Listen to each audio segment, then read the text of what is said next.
Welcome to Brilliant Corners. My name's Thomas Wendt, and on behalf of Lighthouse Arts, Inc., we welcome you to our online series. For more episodes like this, as well as other content, visit our website, lighthouseartsmusic.org. You can also follow us on social media, on Facebook and Instagram, at Lighthouse Arts, Inc.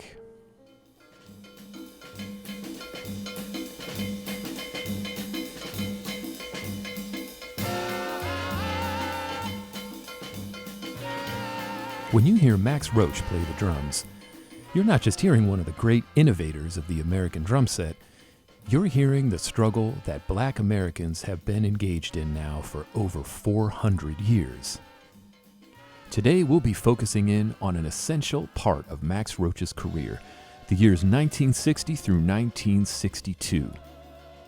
By 1960, Max Roach was an experienced band leader and one of the most important musicians and drummers in jazz. Like most Black Americans, Max, along with his then-wife, singer Abbey Lincoln, were very much engaged with the struggle against American apartheid. In late August and early September of 1960, Max Roach entered the recording studios of the Candid record label to make one of the most important jazz records in the history of the music. We Insist, the Freedom Now Suite was a collaboration between Max, his wife Abbey Lincoln, and singer and composer Oscar Brown Jr.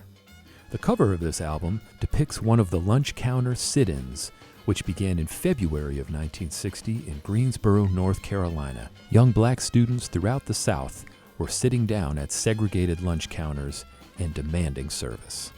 Black people were standing up for their freedom in new ways, and Max Roach was right there to provide the soundtrack.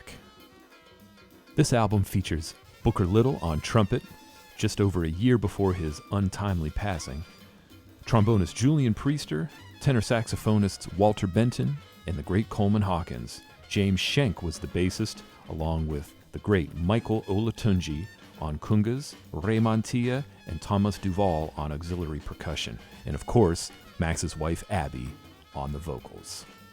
Let's take a listen to the first track from this album, a tune entitled Drive a Man. Drive a man will show you how. Get to work and root that stump. Drive a man will make you jump. Better make your hammer ring. Drive a man will start to swing. Ain't but two things on my mind. Drive a man and quitting time.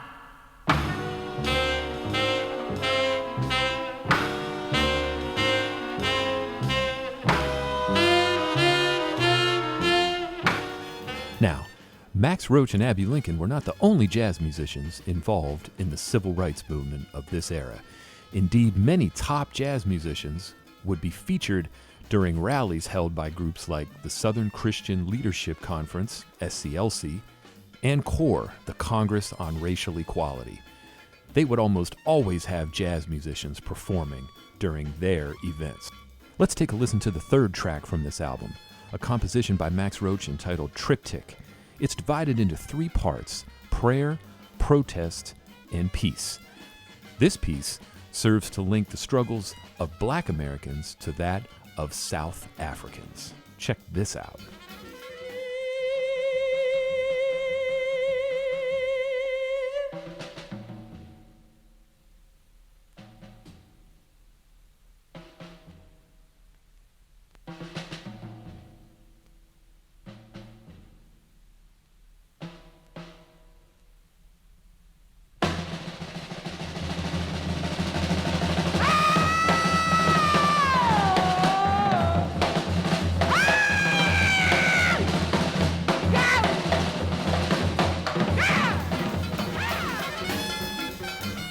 Unbelievable. You know, I remember hearing this record for the first time when I was a teenager and almost instantly realizing that music is so much more powerful and important than our American pop culture would ever have us believe. Let's take a listen to the second track from this album, a tune composed by Max Roach and Oscar Brown Jr. entitled Freedom Day. This is celebrating the emancipation of the black American slaves from slavery way back in 1865. Give it a listen.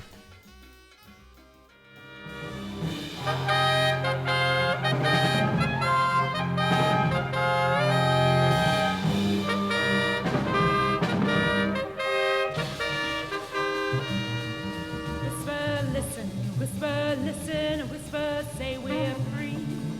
Rumors flying, must be lying, can it really be? Can't conceive it, can't believe it, but that's what they say. Slave no longer, this is Freedom Day.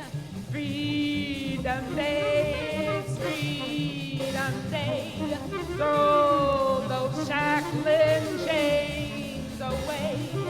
Everybody that I see says it's really true, we're free.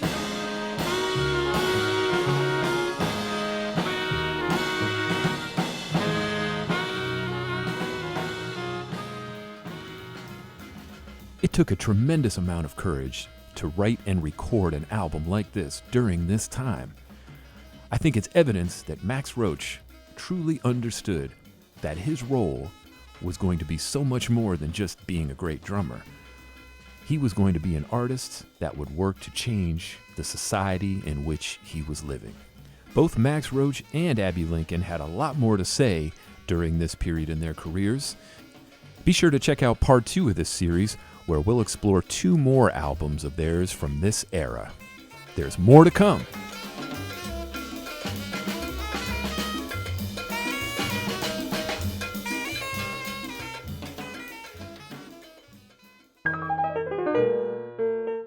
Thanks so much for joining us today on Brilliant Corners. For more episodes like this, as well as other content, visit our website, lighthouseartsmusic.org, and follow us on social media on Facebook and Instagram at Lighthouse Arts Inc. We hope to see you again soon, but in the meantime, stay safe and stay close to the music.